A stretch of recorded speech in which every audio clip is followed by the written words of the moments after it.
I'm Cierra Bettens. This is APTN News InFocus. On this episode, Indigenous activism in Minneapolis, from past to present. That's me right there. There's Russell Means up here, Eddie Benton. In July 1968, more than 200 Native Americans gathered in Minneapolis, Minnesota to form the American Indian Movement.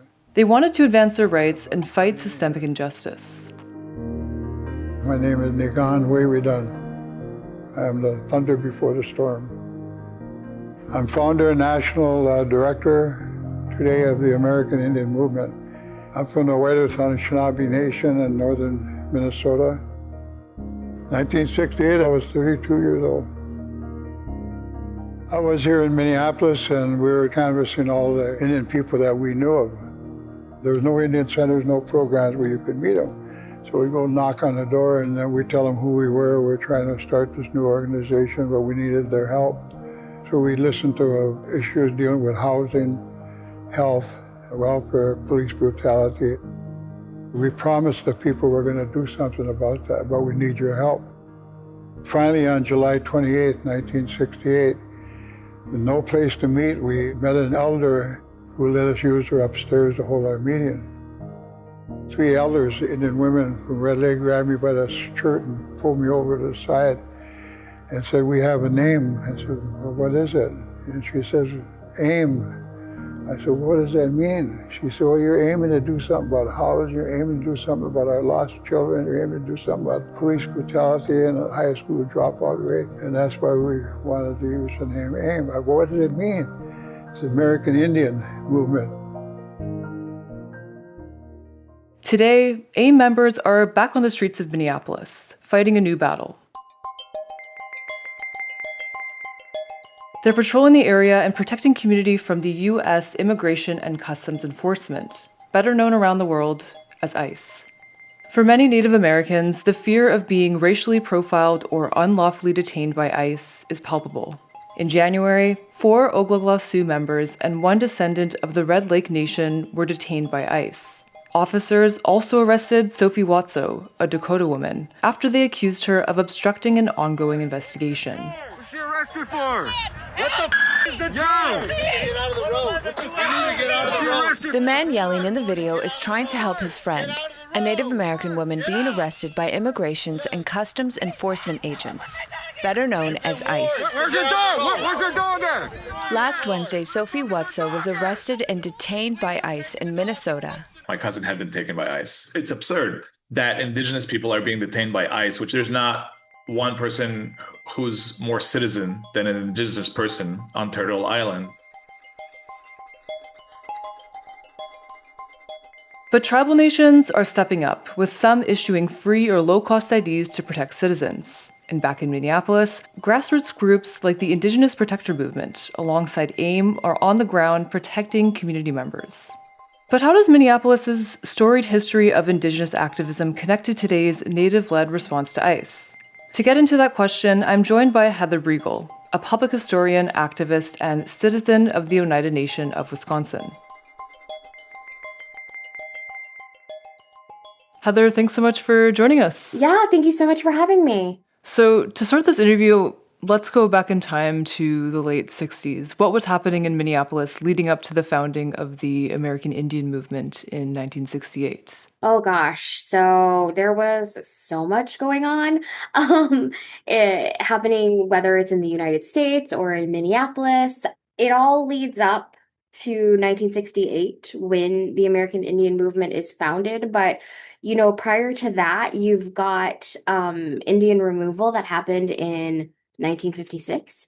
And that was a policy that came out of the termination policy era in the United States. But it's really relocation that brings a lot of Indigenous folks off the reservations, moving to urban centers with promises of being able to find employment or a better life, so to speak. And that's not necessarily what happens. What happens is you end up living in areas where there's not a lot of jobs. You end up living in areas that are damaged by redlining, areas that are targeted for urban renewal, segregated. Again, we're talking about the 50s and the 60s. And so the United States, even though we've had court cases that have, said segregation is illegal, it's still happening in a lot of parts of the United States, including our large urban centers. And so Minneapolis just happened to be one of those, what we call relocation cities. So a lot of Indigenous folks, went to, New York, LA, Denver, and Minneapolis. And so there's a lot going on. You're living in segregated neighborhoods, your children are having to go to segregated schools, and there are not a lot of jobs to be had. So the poverty level is quite high. You're facing discrimination, just like other Black and Brown communities living in urban centers. And so, it's very much kind of that way across the entire country, not just in Minneapolis. Hmm. And so, with the founding of AIM, what was the sort of overarching vision that was driving it? Yeah, so AIM was founded, the American Indian Movement was founded in 1968. Two of the founders are Dennis Banks and Clyde Bellecourt. And the purpose behind AIM was to really give focus and bring awareness to what was happening with the urban Indian, right? And I feel like I should also preface, when we're talking about federal law and federal policy, the word Indian is still very much used. And so if I'm talking about federal policy relating to Indigenous peoples, the word Indian is used a lot still. That's just how the law is written. And so AIM was very much focused on that plight of the urban Indian and what was happening. And their main goal was really to focus on police brutality, right? That was being faced within our Indigenous communities. And so they would patrol streets. They would, if somebody was being pulled over, they would stop, make sure that your rights are being, not being infringed upon and that, the letter of the law was being followed. There was also a really big push on tribal sovereignty, treaty rights, and what I really think eventually becomes the land back movement. And it's bringing awareness to all of these issues within Indian country, and making sure that people know what's going on. But it was really that foundational, I think, structure of AIM was really about making sure that our rights as Indigenous folks were being protected and followed. Hmm. And so, looking back at the first couple decades of AIM, what are some of the key protests and acts of civil disobedience that really stand out to you? Yeah, this I love to talk about our acts of resistance throughout history because one could argue from the moment of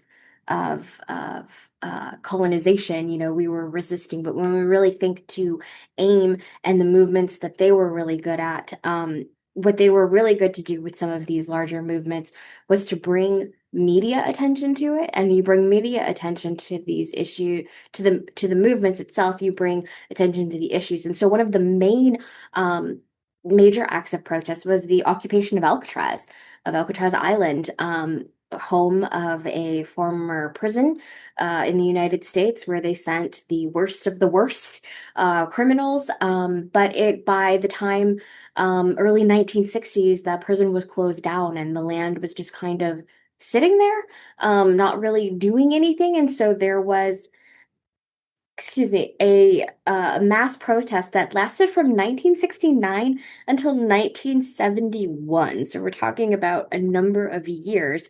It wasn't just, a couple days or a week or even a couple months.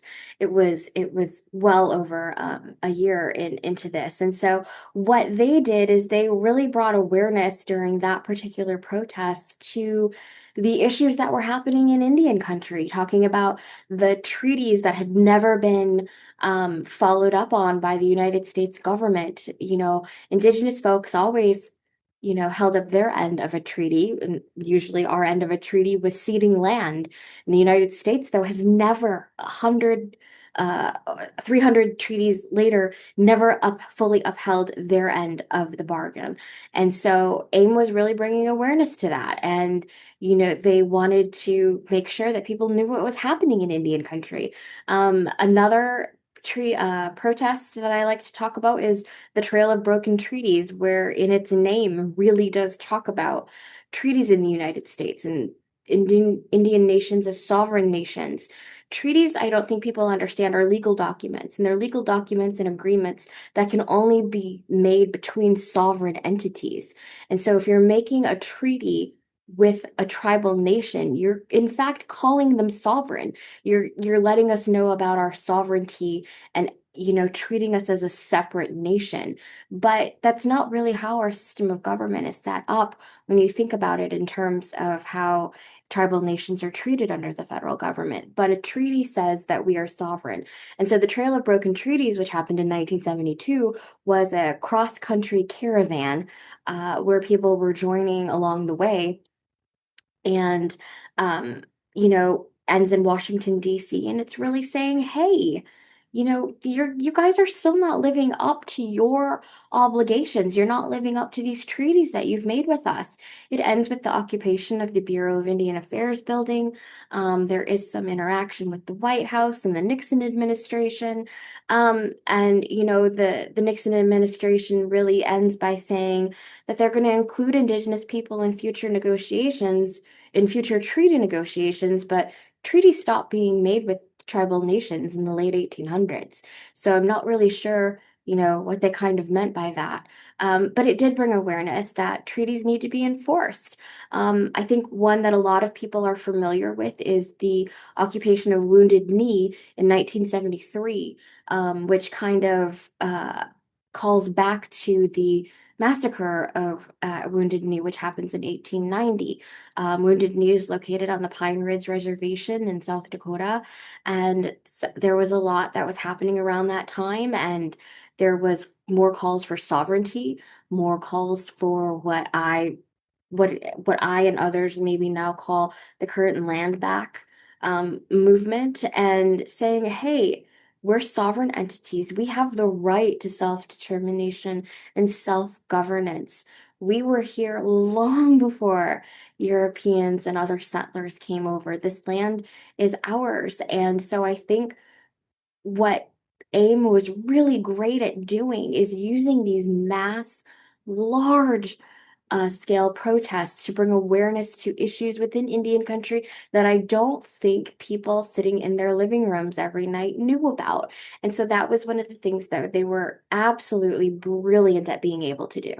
Fast forwarding to the present, how is AIM and other Indigenous-led community organizations and patrols mobilizing on the ground against ICE? Yeah, we see a lot of things that are happening right now in 2026 that I think harken back to the past. And as a historian, I often say history does not repeat itself, but it sure does rhyme. And so I think what we're seeing right now, we're seeing, people and their rights being infringed upon. We're seeing people being kidnapped from their homes. We're seeing families being torn apart. This has happened time and time again throughout history, whether it was in the Indigenous community, whether it's been in the Black community, whether it's been in other communities. You can harken back to even the Japanese internment camps that the United States had in the wake of World War II, and really see how the United States reacts to people. And I think what we're seeing right now within our communities, particularly, I'm thinking about Minneapolis and the state of Minnesota, where you've got members of activist communities, including the American Indian movement and other Indigenous uh, community groups coming out and watching over their community again, just like they did in 1968, 1969, 1970. You've got people coming out and making sure that community members are, have documentation that they needed. You see tribal nations reaching out to their tribal citizens and making available tribal IDs, and making time for people to be able to come in and get proper tribal ID if they don't have one. You've got people who are being encouraged to carry documentation for themselves, because we see federally enrolled tribal people being detained by organizations like ICE. And that's absolutely insane. Again, we're the first peoples that were living on this land well before colonization, and we're also ones that have gotten mixed up in these detention centers, even, using Fort Snelling in Minneapolis, which was the site of a concentration camp during the Dakota Uprising in 1862, where Dakota people were held before they were pushed out of Minnesota, simply for fighting to make sure that their treaty rights were being upheld. The people they were starving. The United States wasn't doing what it needed to be doing in order to honor the treaty made with the Dakota. And so an uprising broke out in order for them to feed their families. And so I think what we see now really harkens back to every single act of Indigenous resistance that we see throughout history and its protection of our community and of our people. So, as you mentioned, there are now numerous instances of Native Americans being unlawfully detained by ICE. I'm wondering, at a community level, how is this impacting people and their sense of safety? I have friends who live in Minneapolis, Indigenous and non-Indigenous, and reached out to them and, really wanting to talk with them and understand what they're feeling right now.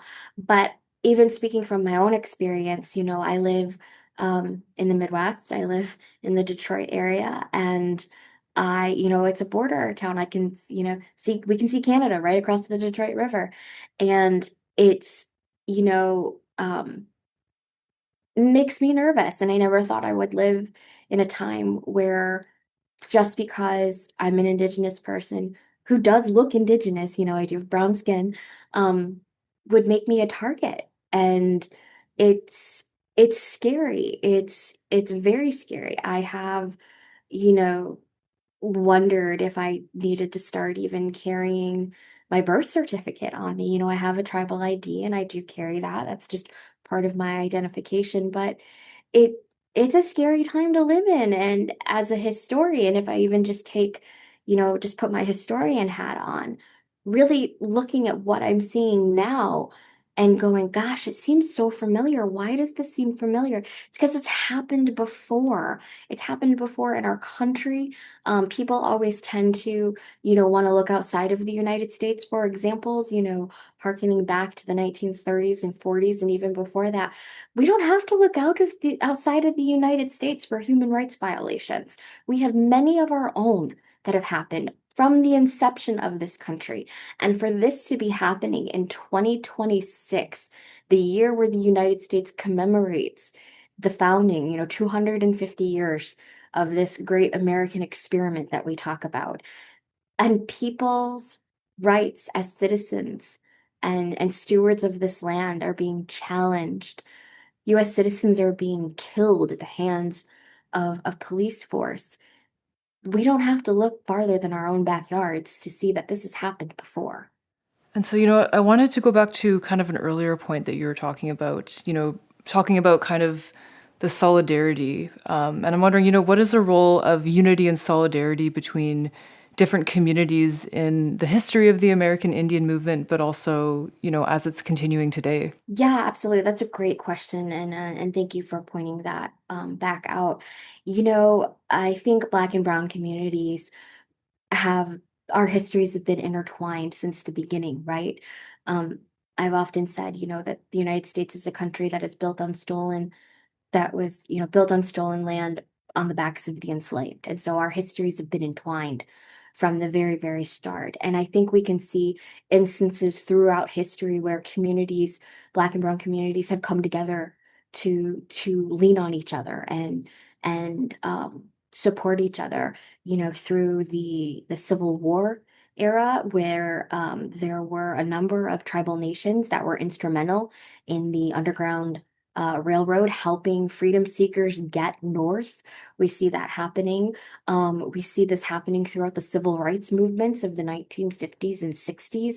We can see a lot of similarities between the American Indian movement and the Black Panther movement, both rooted in community and bringing voices of the unheard to the forefront. I think in most recent history, there's been a number of examples, but when I think back to the Dakota Access Pipeline protests, you see people from all backgrounds, Indigenous, not Indigenous, Black, white, showing up and supporting one another. You've seen a number of Indigenous groups, including the American Indian Movement and other activist Indigenous groups that show up to Black Lives Matter protests because our causes are the same. It's the same. It's to be treated as people, to be treated as human. And so I think when we think about community, in my own experience, when I'm thinking of community, I'm not just thinking of the Indigenous community that I'm part of, but I'm thinking about the broader community that I'm a part of. And I think that's something that is sometimes forgotten, that it's, we're not just looking out for our own Indigenous community members, but we're looking out for people around us who make up our community. Community is what you make of it. And it's just like family. Family is who you include. They don't have to be blood related. And I think that is so important in this day and age. And that honestly, in this time, is the one thing that gives me hope, that I see a little glimmer of hope in, is the fact that communities come together and they look out for each other when they're being threatened. And you don't even have to be a member of that community. You don't have to be Indigenous. As long as you're a voice and an ally and you're willing to stand there with us, that's such a beautiful thing. Heather, that's all the time that we have, but thank you so much for this conversation and joining us today. Oh, thank you so much for having me. I am so grateful to be included in the conversation.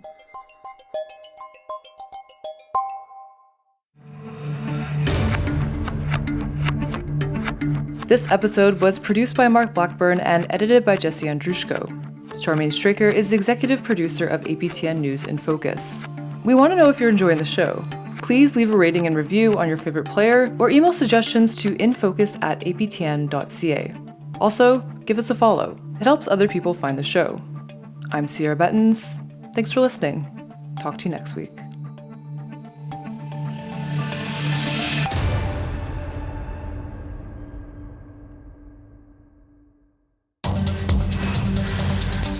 Hi, I'm Dennis Ward, one of the hosts of APTN National News. We've expanded our Truth and Politics panel into a weekly podcast. Each episode, panelists Jennifer Leywitz and Negon Sinclair join us to examine key issues affecting Indigenous peoples across Canada. Listen and subscribe on your favorite podcast player.